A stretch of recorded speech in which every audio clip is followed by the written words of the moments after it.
नमस्कार भैया लोग। ये भीषण कोरोना महामारी में पूरे देशवासियों से यह अपील है कि आप लोग अपने के जितना हो सके उतना सुरक्षित रखा लो। जब तक कि कोरोना महामारी का प्रकोप हमारे देश से ख़त्म न हो खाए। कहे का मतलब ये बा कि हॉस्पिटल के अंदर बेड ना मिलत हो। देश की ये हालत बा कि प्रधानमंत्री जी रैली करत हो जाके बंगाल में। उनके बंगाल चाहते देश के इंसानन का जान ना चाहता। इंसान का कीमत हमारे देश के नेताओं के अंदर एकदम नहीं है। मैटर यह कि सीधा मुख्यमंत्री जी बोलत हो कि सब कुछ है, बेड मिलता ना, ऑक्सीजन मिलता ना, तड़प तड़प के प्राण जो तो चल जात बा। दूसरी बात कि एक मतारी जो अपने बेटा का लाश लेके बनारस के शहर में ई रिक्शा पर भैया ढुआ थे। कितनी तकलीफ की बात है।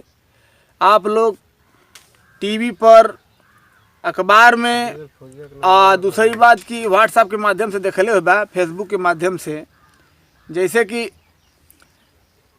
यह कहल जाला कि जेकरे पाँव न फटे बेवाई तेका जाने पीर पर आई। ये कहावत एकदम सही बैठे थे। बुढ़ऊ दादा बताओ ना गाँव में लोग और रणुअन के मिल गईले बाटे सिंहासनावा, मार तार जानावा जबरी हो।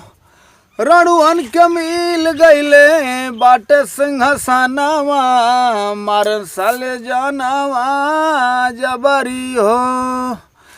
खाई गईले विदेश वाला, खा गईले विदेश वाला लेके काला धनवा, मार तार जानवा जबरी हो।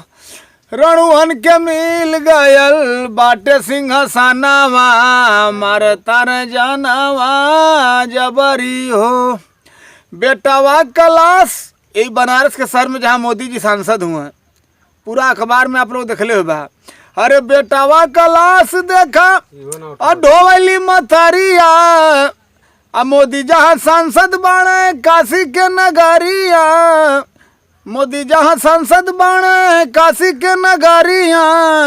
अरे बेटावा कलाश देखा ढोवली मथरिया, मोदी जहाँ सांसद बाणे काशी के नगरिया। पैसों के दहले नहीं, हर पैसों के दहले नहीं, मिले ऑक्सीजनवा, मार तार जानवा जबरी हो।